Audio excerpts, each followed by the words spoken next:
Sharper Than a Serpent's Tooth. Written by the Hanged Man 317 and read by Purple Star. Chapter 39.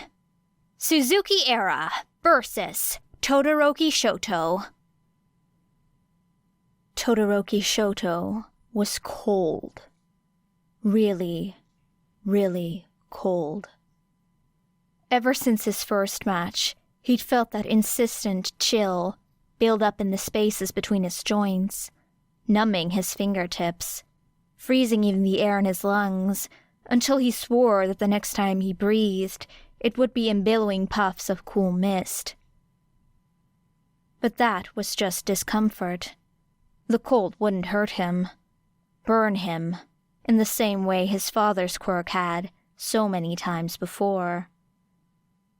Between matches, he warmed himself as much as he dared, allowing the faintest bursts of heat to flare along his left side, before smothering it just as quickly. Not long now, anyway. It was almost over, and he could prove, once and for all, that he didn't need it. Even as it festered in his blood and burned feverish at his skin, he didn't need it. Shouto tuned out the crowd the moment he stepped out into the field.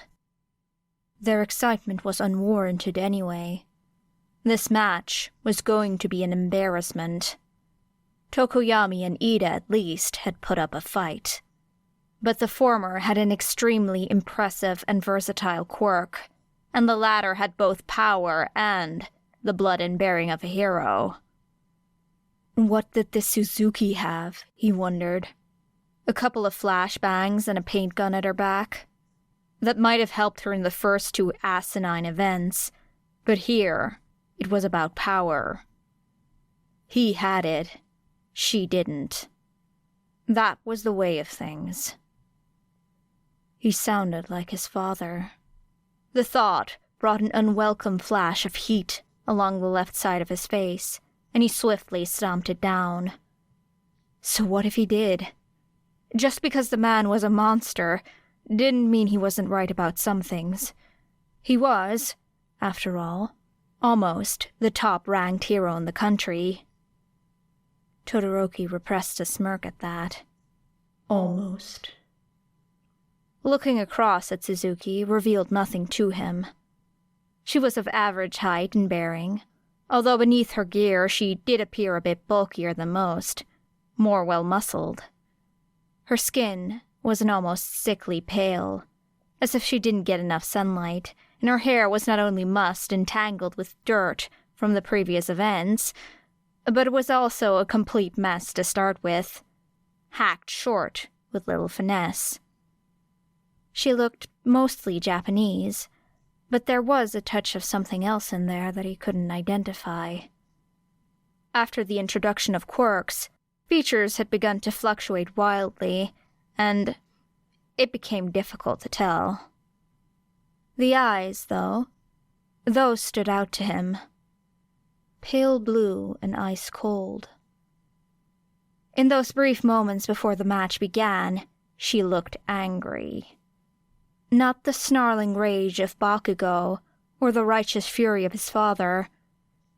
It was quiet, betrayed only by the faintest twitch of muscle on her face. Probably distraught because she knows she will lose this fight. Shouto abandoned his brief analysis and sought out his father in the stands. He thought her a support student in the obstacle course, but had later learned that she was actually from general studies. Because of course she was. Of course he couldn't face Midoriya in the finals, or Bakugou, or Tokoyami, or any number of strong, qualified candidates.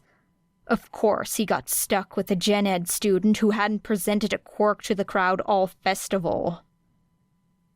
It wasn't difficult to find his father, but looking at him, Shouto felt heat flare up along his side before clenching his jaw and forcing his gaze away. It was just so unfair. How was he supposed to prove himself like this? Against a Gen Ed student who seemed to have broken her only weapon. If the unnatural twist of metal at her back was anything to go by. This match was going to be over in a second, and then he'd just be left feeling the same way he did after his fight with Sero. Cold, and tired, and weak, and shaky, and just so angry.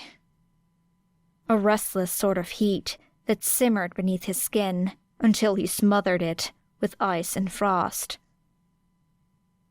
Midnight called for the match to begin, and Shouto didn't hesitate to tug at the air beneath his foot as he slammed it into the ground. To bend and press it into glimmering crystals that burst forward in a massive growth of sharp-tipped icicles, all grasping towards his opponent. Shouto sighed, shifting his weight backwards and trying to ignore the restless unease writhing in his stomach as he waited for Midnight to call the match. For her part, Midnight leaned forward to peer curiously at the mass of tangled ice spires. She looked like she was about to step from the podium before she paused, blinked, and returned to where she was standing before.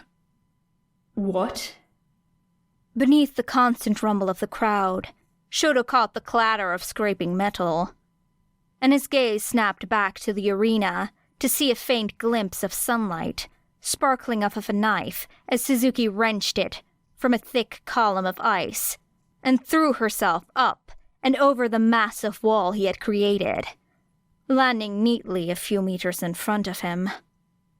"Mistake," she drawled, twirling the knife around one finger. Apparently somewhere along the way she'd lost her shoes, because she was barefoot, stepping lightly, but with no hesitation, across the harsh concrete. Pulling the same move not once, but 3 times? A bit amateurish, wouldn't you say?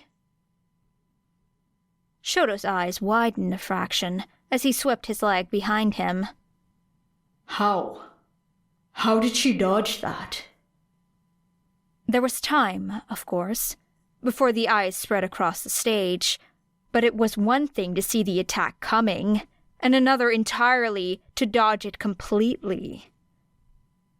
She smiled, grim and joyless. You telegraph your moves. Your confidence makes you careless. And now you've cut your playing field in half. She gestured loosely with the knife at the massive wall of ice now occupying much of the stage, never taking her eyes off of him. Which means that you have that much less room to work with. Very sloppy, Todoroki. Are you going to talk, or are you going to fight?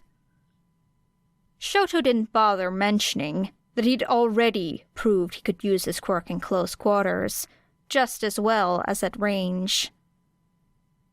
If she wanted to act on her hubris, he'd certainly let her. Suzuki huffed, tilting her head to the side. You were pretty eager to make the first move before. What's changed? Shouto didn't reply, gritting his teeth as he felt the numb tingle of frost creeping along the soles of his feet. Silent treatment? That's ice cold, Todoroki. Was she making jokes? A heat threatened to sear at the inside of his chest, but he kept it firmly tamped down. This was his chance to prove himself, to show his father that he didn't need him, to pay him back for every insult, every blow, every night he couldn't fall asleep with his shivering and his aching bruises, and she was laughing at him. How dare she? Fine then. She wanted to draw this out, wanted to make a game of it. Shouto pressed his foot against the concrete, a hush of frozen fractals spiraling out in a thick sheet of ice that encased Suzuki's bare feet. There. He won. She lost. This had been embarrassing for everyone involved, but at least now they could all go home and just forget the whole thing. Huh. Suzuki stared down at the ice dispassionately, and Shouto tensed as she reached down a hand into her jacket. Did you forget what I literally just said? I've seen this before, Todoroki. Try something else. With that, the trapped girl pulled out what looked like a grenade, and Shouto hastily threw up an arm over his eyes as she pulled the pin and dropped it. He'd seen what that thing could do, and he liked his vision intact. Although a rather insistent why burrowed through his mind. Because she'd already lost, and as far as he could tell, those stun grenades weren't strong enough to break through his ice. Spite, maybe? Trying to injure him before the match was called? A couple breathless seconds, and there was no flash of light, nor was there a deafening clap of sound. Shouto warily lowered his guard, to find that, instead of bursting in noisome radiance, the grenade had instead settled onto the ground and begun spouting thick, dark gray plumes of smoke. Already, Suzuki was almost entirely concealed. That same grim smile visible for just a second before she disappeared altogether. Shouto stood, brow furrowing, as he stared at the rapidly expanding cloud. Was it poison of some kind? Then why was she dropping it at her feet instead of rolling it towards him? Clearly she was trying to conceal herself, but to do what? She had been trapped.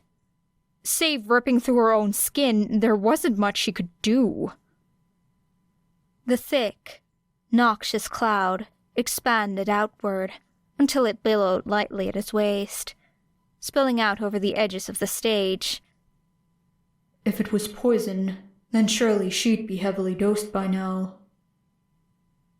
The roar of the crowd was pressing at his temples, threatening his thoughts with a looming headache that rippled and swirled like the smoke surrounding him. With a sharp exhale, Shouto swallowed his frustration and took a few cautious steps into the cloud.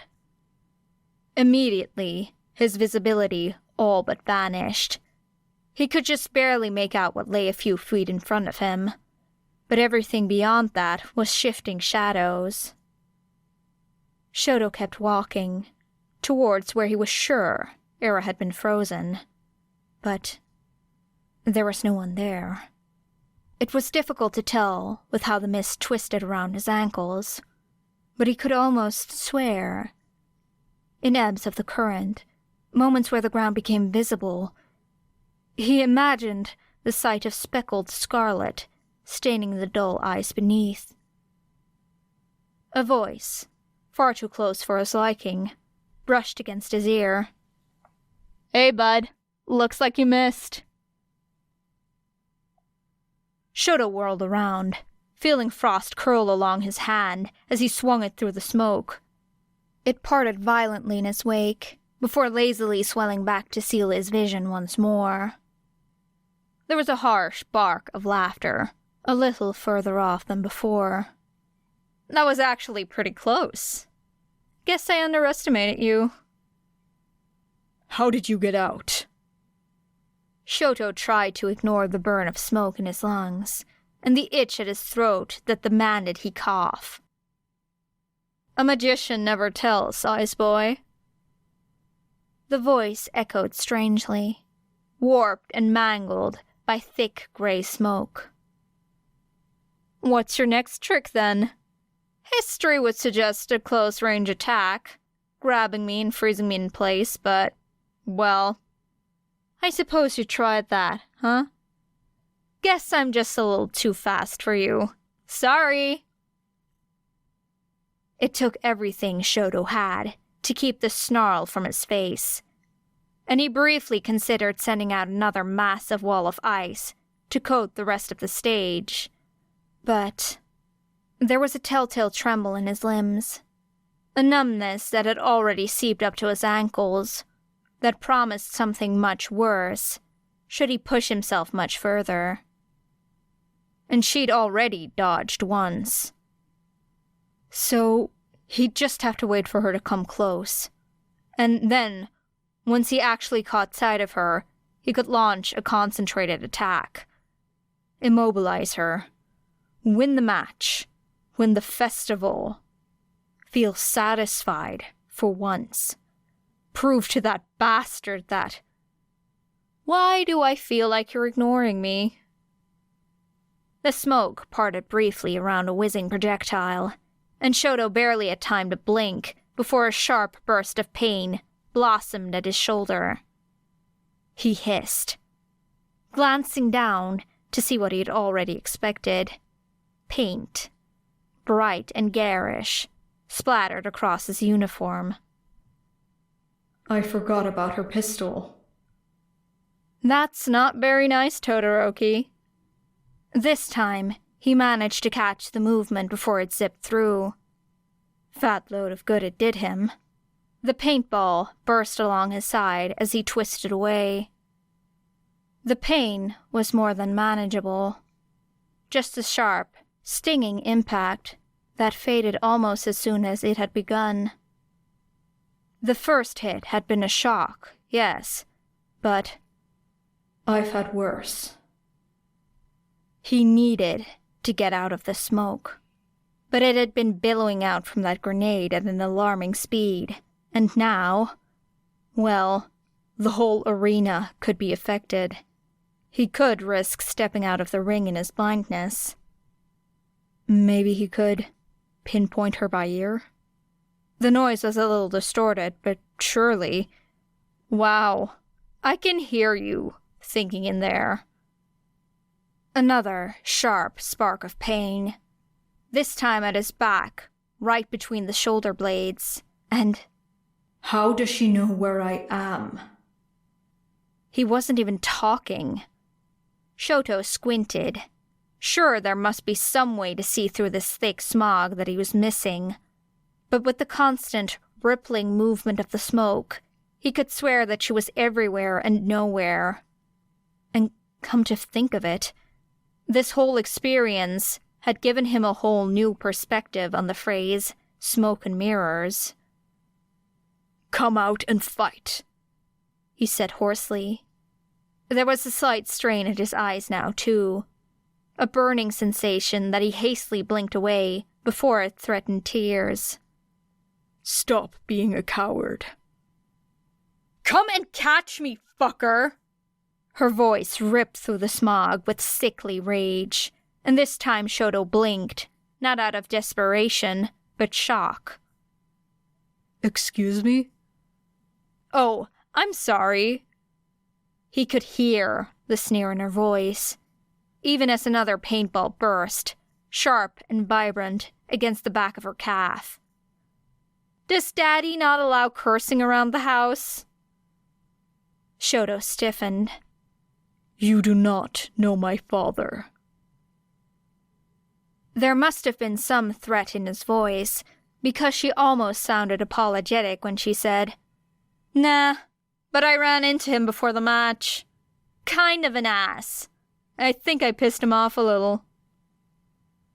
He couldn't help but snort, a small amount of tension uncoiling in his shoulders. "That's not very hard." "Yeah, probably not."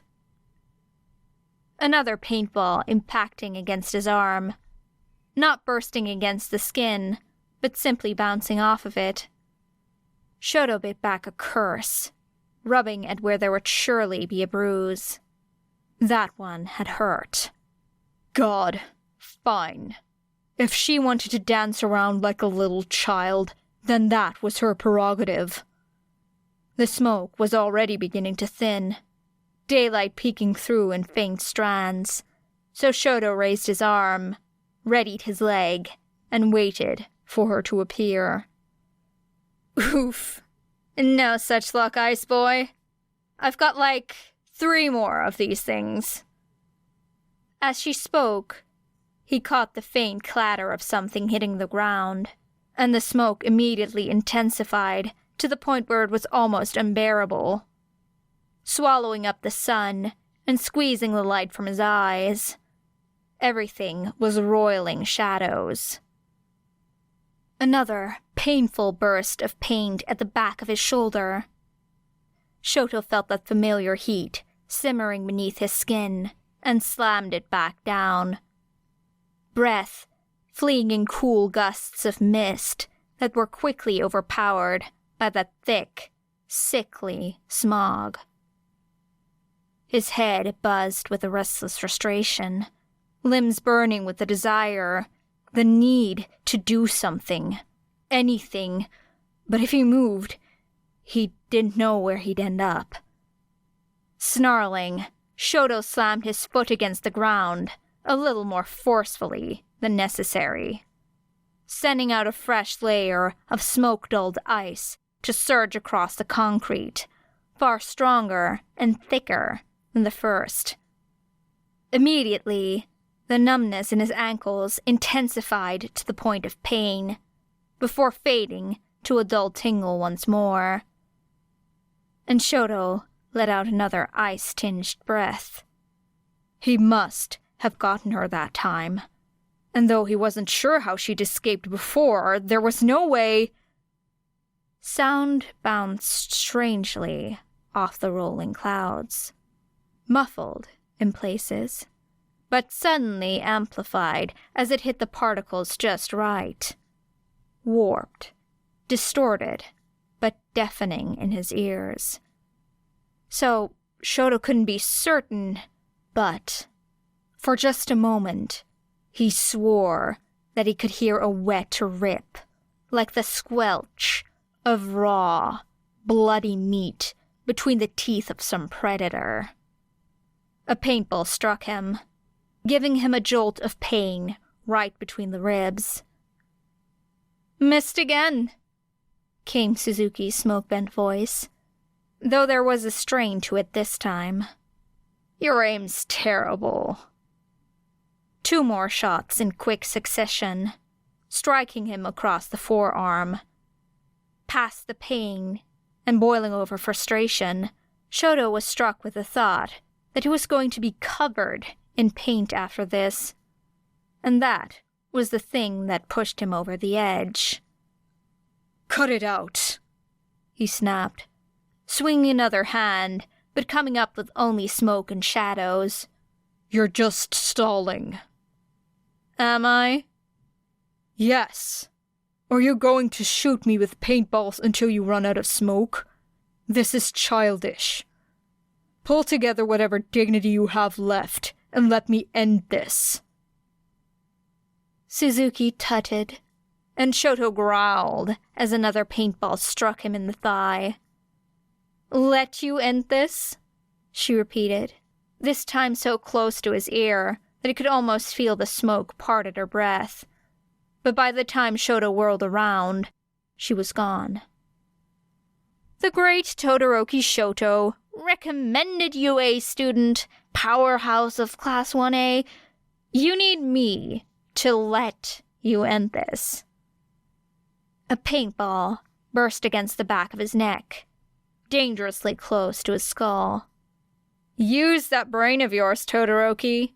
I'm sure you can figure out a way to end it yourself." His bones throbbed with the cold, and his skin ached with mottled bruises. And wherever his skin lay bare, it felt sticky with paint.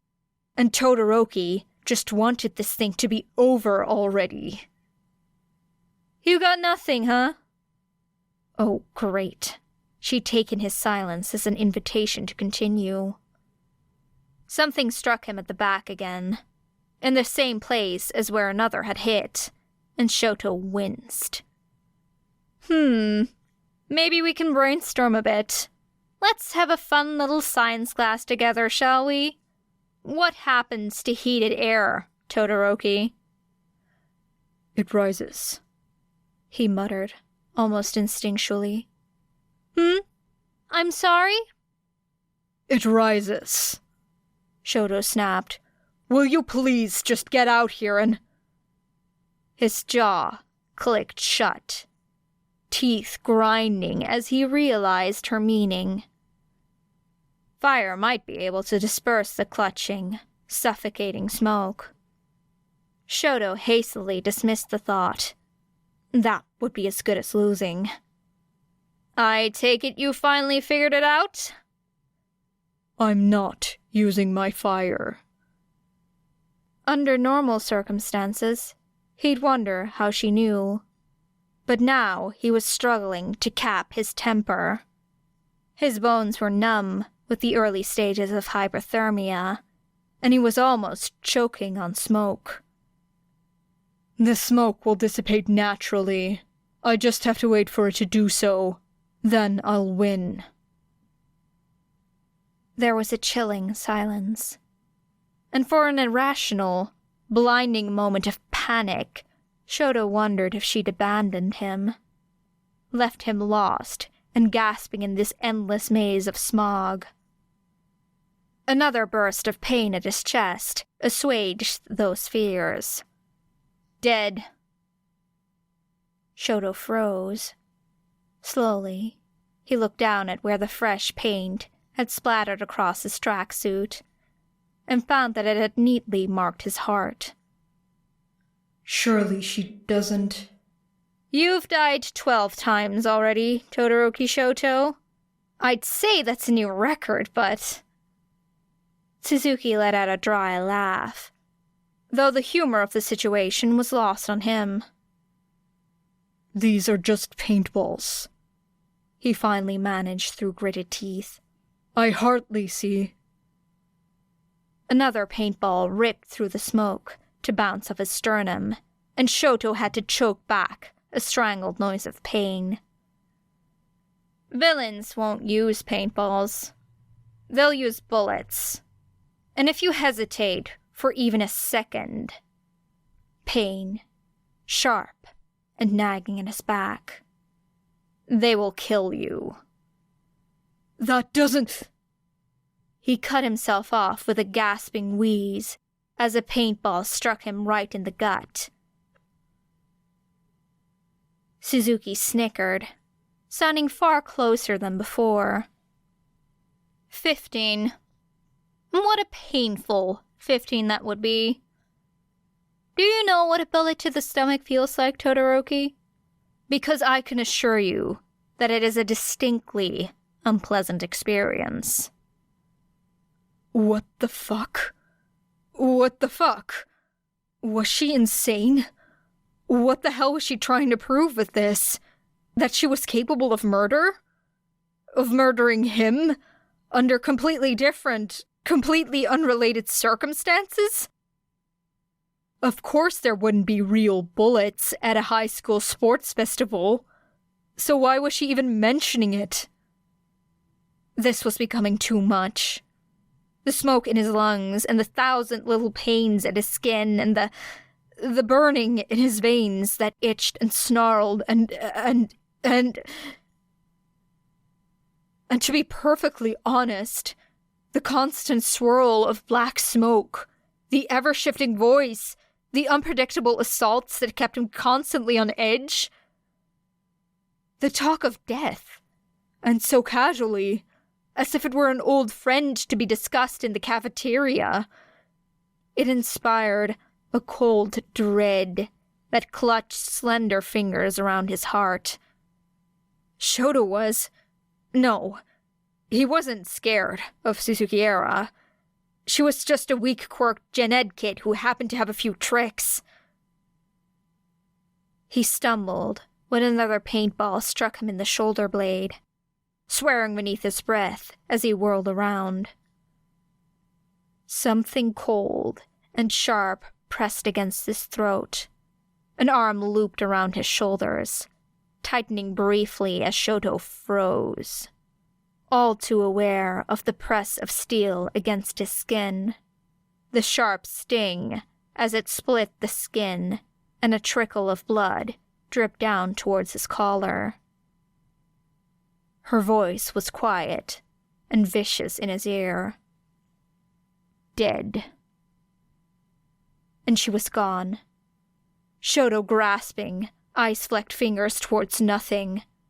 The pale memory of that knife pressed against his throat, making him gag, and he... "That didn't feel very good, I bet." Her voice dripped with mock sympathy, and Shouto forced his panicked expression into something more manageable, straightened his hunched shoulders, and demanded the ceaseless patter of his heart to still. "What was the point of that?" he hissed, resisting the urge to rub a hand against his throat. 17 times, Todoroki.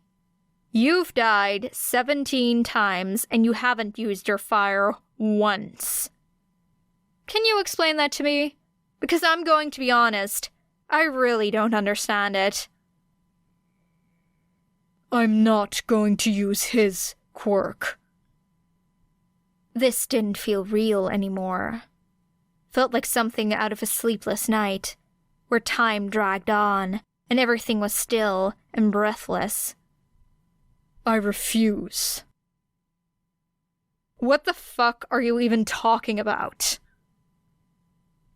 Shouto tensed, half expecting another paintball to whiz through the air, but found himself pleasantly surprised, if anything about this situation could be described as pleasant, when instead, there was only silence.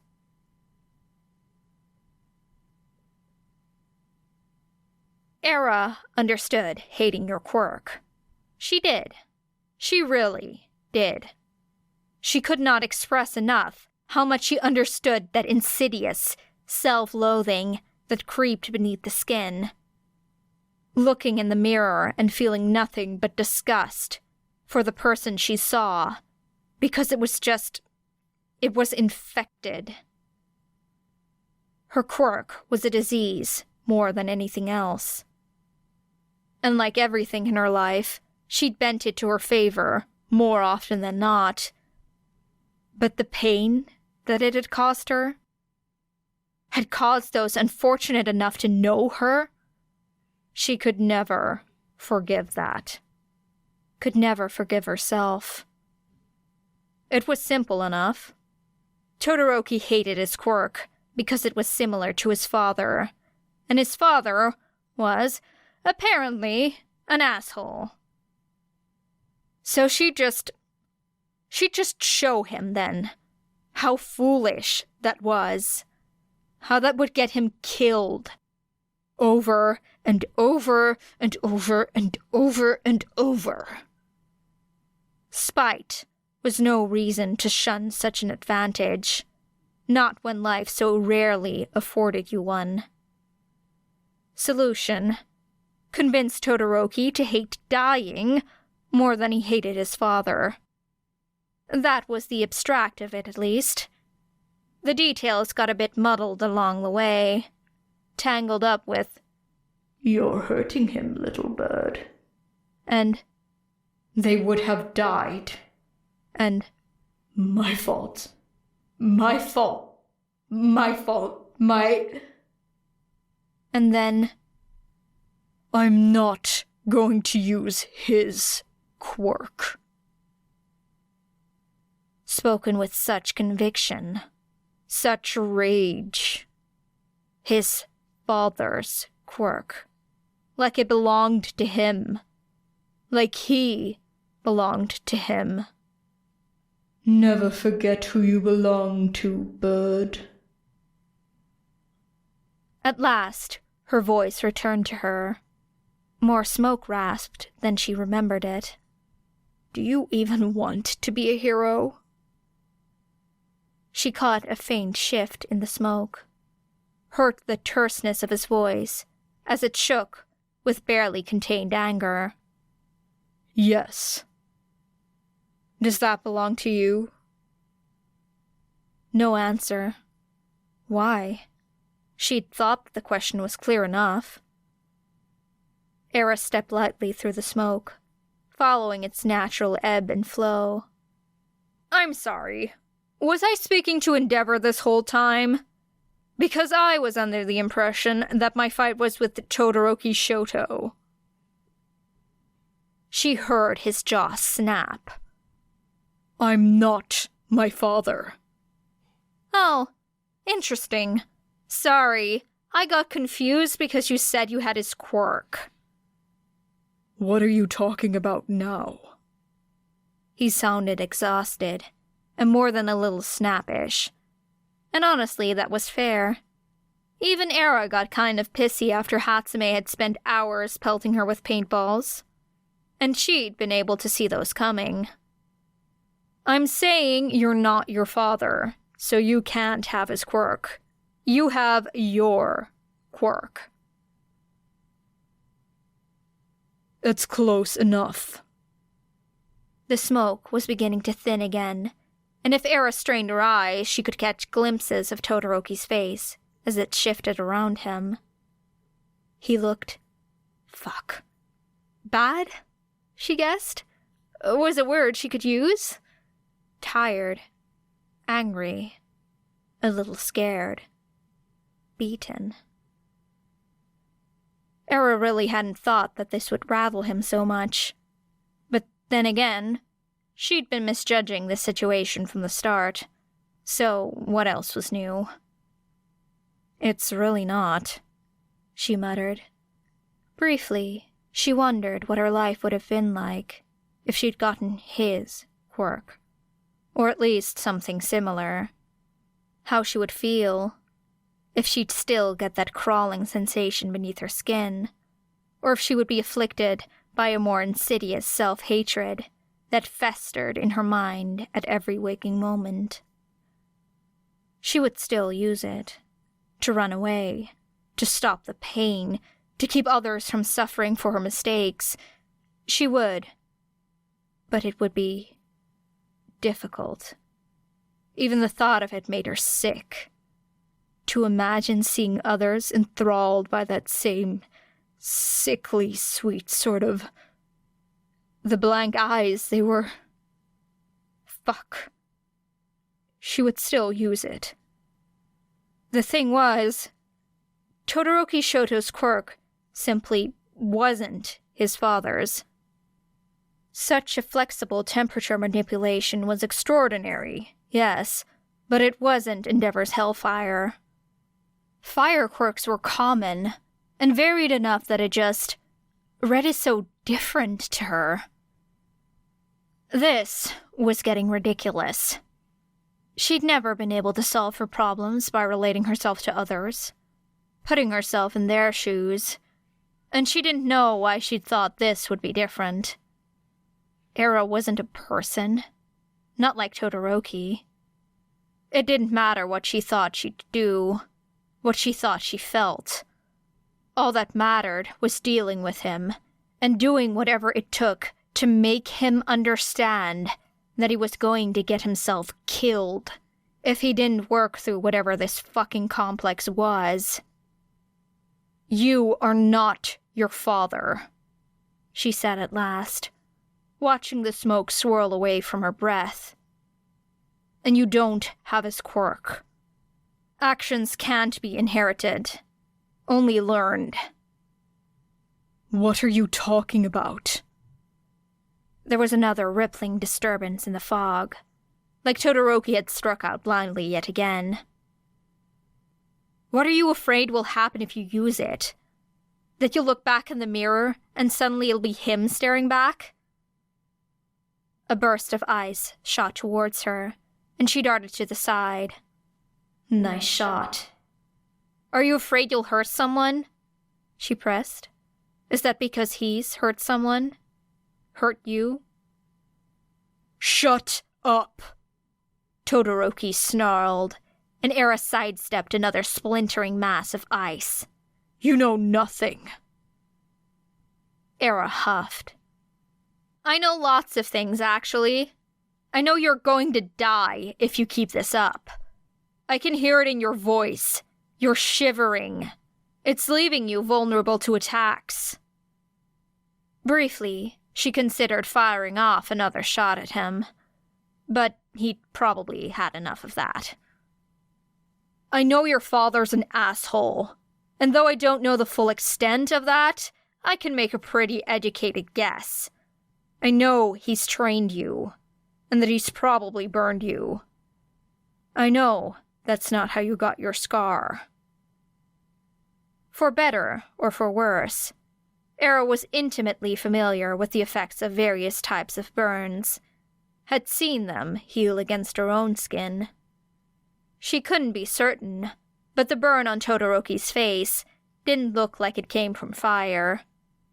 The pattern, the location, the lack of damage into his hairline, all of it spoke to something more concentrated, less prone to spreading. You know nothing. You don't know what he's done. I can't forgive him for that. Not asking you to. Era tilted her head to the side, circling him along with the smoke. It's not about forgiving him. It's about taking back what's yours. You can't change what you are, little bird. And she knew that. She knew that the red won't wash out, can't wash out. But fuck. At least she could try to make up for what she was. If she could use the tools Phoenix gave her to actually do some good for once, what better way to spit in their faces? What was it that Aizawa had said? Do it for yourself. 4 simple words that forced everything into a laughable clarity. It's your quirk. Your training. Use it for yourself. Take it and put it towards becoming the kind of person you can actually be proud of. The kind of person he'd hate. Silence, but the pensive kind, that hung in the moments between lightning and thunder, crackling with ozone, prickling at the back of her neck as her hands twitched for her knives. Heat flooded the arena, snapping sharp and searing at her skin, risking memories of unchecked flames that Era hastily tamped down before they burned her overmuch. This isn't about me. With a burst of sweltering warmth, the smoke dissipated, clear air filling their lungs as paint-splattered Todoroki stared at her across the stage. He had a strange look in his eyes, slightly dazed, as the air above his left arm wavered ever so slightly, like asphalt on a summer's day. A toothy grin split Era's face. Welcome to the fight, Todoroki Shouto. There was the faintest tug at his lip, before his arm erupted in a mass of writhing flame, the singed edges of his gym uniform curling away from the searing heat. And for a moment, Era felt her fingers curl in sympathy, before she deftly readjusted the grip on her daggers and set her mind to the fight. She could let those boxes tumble loose later. But for now, Era tricked herself into the hyper-focus of a dangerous situation. Everything lost to threat, until there was nothing left but the blood in her ears, and the heart in her chest, and the twitch of muscles ready for action. Just me and him, nothing else. Todoroki raised his foot and slammed it into the ground, bursts of icicles exploding outwards and towards Era. At first, she couldn't help that kernel of disappointment tugging her lips downward. And, even as she leapt towards the fragmented ice, plunging her daggers into the frost and heaving herself above the splintering wall, she wondered if they'd somehow ended up exactly where they'd started. A flash of heat was her only warning as she crested the top, and Era left one of her daggers embedded in the frost as she hastily twisted to the side and narrowly avoided a concentrated burst of orange flame. She stumbled when she hit the ground, regaining her footing just in time to dodge another blast of fire. Close the distance. Todoroki was still and stable, brow furrowed as he focused on his attacks. Reaching into her jacket, Era pulled out another throwing knife and, with her other hand, drew out her baton. Eyes skittered across the ground beneath his feet as Era charged forward, and she watched it pierce upward with a cold ferocity, clutching towards her while she ran. Era leapt, planting her foot against one of the spikes and launching herself over them. A snarl threatened her stony features as a stray icicle sliced along her calf, scattering scarlet across the ground. The moment she landed, Era was twisting out of the way of yet another gout of flame, feeling with shuddering familiarity as it curled across her side. The heat prickled at her flesh beneath her clothes, and faintly, Era could detect the acrid scent of burnt fabric. But she didn't feel the telltale scream of nerves that accompanied a true burn. Her feet hit the concrete far heavier than she would have liked, muscles bunching beneath her skin as she pushed them to the point of tearing, rapidly closing in on Todoroki. The boy narrowed his eyes and swept his leg out behind him, hastily shooting out a few more icicles that tore up Era's side before, at last, she was upon him. She didn't have time to activate the baton, instead bringing around her knife hand to slam her knuckles into Todoroki's side. He pulled away, lessening the blow and returning with a hasty strike of his own. Era ducked beneath it and darted behind him, driving her foot into the back of his knee, and watching with grim satisfaction as he buckled beneath his weight, frost curling along his arm as he slammed it against the ground, both to keep him upright and to launch another series of glimmering icicles. Rising up from the ground to peer the air where Era had once stood. The air was cold, then hot, then cold again. Her lungs shuddered with it, never quite able to adjust before the temperature fluctuated to the next extreme. A flash of searing heat, and she ducked, flattening herself to the ground and forcing down her panic as another wave of flame arced over her. She rolled to her feet and loosed one of her dulled knives towards Todoroki, interrupting his next attack as she activated the baton and felt it thrum with life in her hand. He was trying to drive her back, where his eyes would have more opportunity to grow. She would not allow it. Era closed the distance again, ignoring a bubbling heat at her shoulder as she wrenched herself away from another burst of fire and swung the baton towards Todoroki.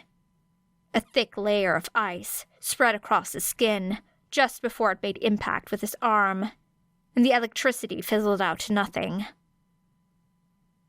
Era bit back a curse as a flame-veiled strike forced her to step away, leaving the baton embedded in the ice. She hadn't been sure if ice was a conductor or not, but it appeared she now had her answer. What an unfortunate way to find out. Oh well, most of her education had been like this, hasty and tinged with bitter risk of failure. There was an expectation there. Adapt and overcome. Era dove away from the fire, rolling to her feet and leaping over yet another cluster of sharp-tipped icicles. She ran forward once more, tangling her hands in their shoulder strap, swinging her bent rifle around and towards Todoroki. The thing was heavy, and there was little he could do to dodge. Unfortunately, Era was also bound to its momentum, tugged forward for just long enough that Todoroki's next deluge of icicles was unavoidable. In that moment, Era had a choice. Time was sluggish, creeping past and crawling viscous at her skin as Era saw with unyielding certainty the frost curling beneath his foot, spiraling up into pointed spikes. How the useless hunk of metal she swung towards him would hit, square across the junction of neck and shoulder, She could feel the tug in her muscles, the weight of gravity and inertia that demanded she move just so. Era had a choice. There was still time to let go, to force her body out of the way. The ice would still pierce her flesh, but it wouldn't be so incapacitating, wouldn't be so painful. But there was some mist along the stage, memory of ice and fire that sparkled in the daylight. It wouldn't be enough to hide something like that. Wouldn't cover the blood and bone and raw, tattered flesh laid bare to the world. Era left one hand on the rifle strap, the other darting to her belt and closing around a familiar metal canister. She felt the ice pressing at her skin, pricking red against her as she flipped her thumb through the pin and held the smoke grenade tightly in her hand. Please work. Time slammed back into painful focus, the force of Todoroki's strike wrenching her rifle from her grasp as it slammed against his shoulder. Smoke billowing out in thick clouds that barely covered the arcing splatter of blood and the scarlet-stained ice that protruded from her back, glistening with viscera. His attack was cut short, a far cry from sending her out of the ring, although whether that was due to her own strike or a shock at having hit her, Era wasn't sure. As it was, Todoroki looked a little dazed, knocked to the ground for a brief moment, and Era seized upon the time to press scrabbling hands against the icicles and heave herself from their piercing grasp. There was a wet, squelching sound that filled Era's ears and left a tingle in her teeth, followed by a sickening pop that echoed strangely in the thick smoke. She felt her legs begin to buckle when she hit the ground, but she still had the wherewithal to force them upright. Era gritted her teeth into a smile, prodding at her injuries with clinical disinterest. They stung, and the flesh had already begun to writhe and weave and wriggle like so many maggots. But Era had experienced far worse. All of the injuries were at her stomach and right leg, which she was thankful for. A punctured lung would be devastating, and anything higher up than that had the potential to be immediately incapacitating. As it was, she suspected Todoroki had held back. Not as much as he meant to, probably. He must have been caught off guard by her sudden attack, and launched his own strike at random. Speaking of, mist and smoke curled around them in equal parts, but Era could still make out Todoroki as he stumbled to his feet. Hopefully, her tattered clothes and the smeared bloodstains would mask the true extent of the injury. Although, if his winding eyes were any indication, she probably wouldn't be so lucky. Era smiled at him. Her sides still burned with her quirk, and there was that buzzing at her shoulder that she was sure had something to do with his fire. But she wasn't anywhere close to being out of this fight. That all you got? She said around the blood in her mouth. Ah, her teeth were probably stained scarlet. That was definitely not going to comfort him. Fine. Actions always spoke louder for her anyway. Era unholstered her pistol and forced her body to move forward, ignoring the screams of protest from her injured leg as she pressed her muscles into a dead sprint. Todoroki took a single step back before he stilled, eyes narrowing. Era's grin widened to something beyond feral as she saw his foot press against the ground, and delicate lines of frost spiraled outward, building to a low wall that threatened to snare her legs in its grasp. Era huffed, shooting off another paintball and dutifully suppressing the sharp agony of her wound as she leapt over it.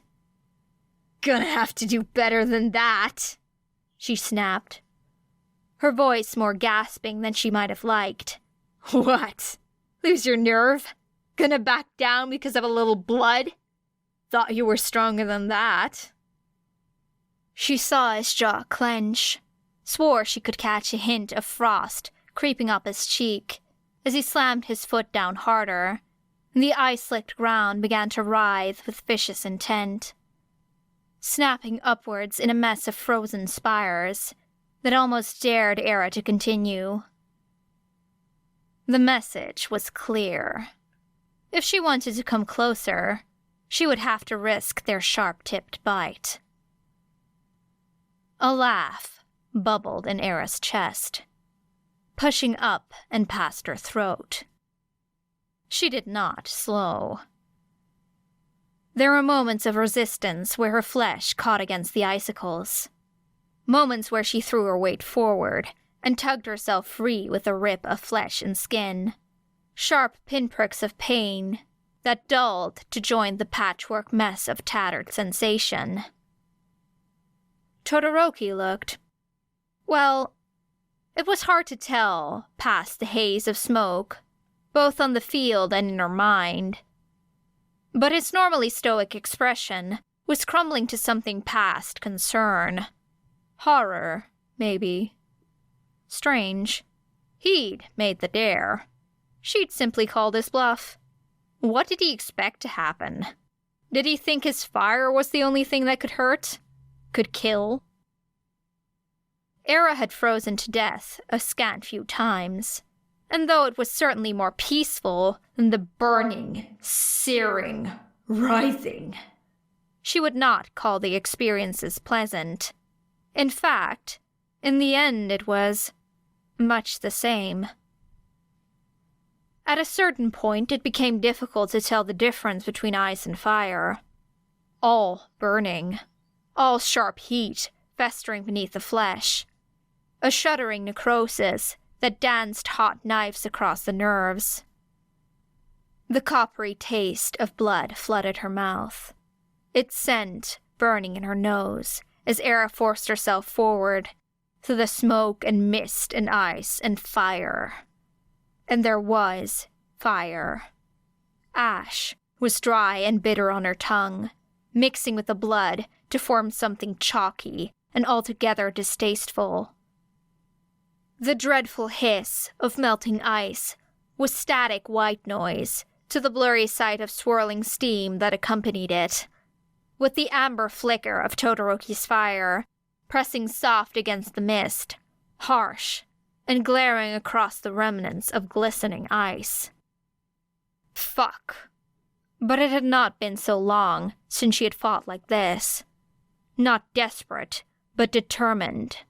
Blood boiling with an ambition born of something other than Run away, run far away, or walls closing in, can't breathe, or again.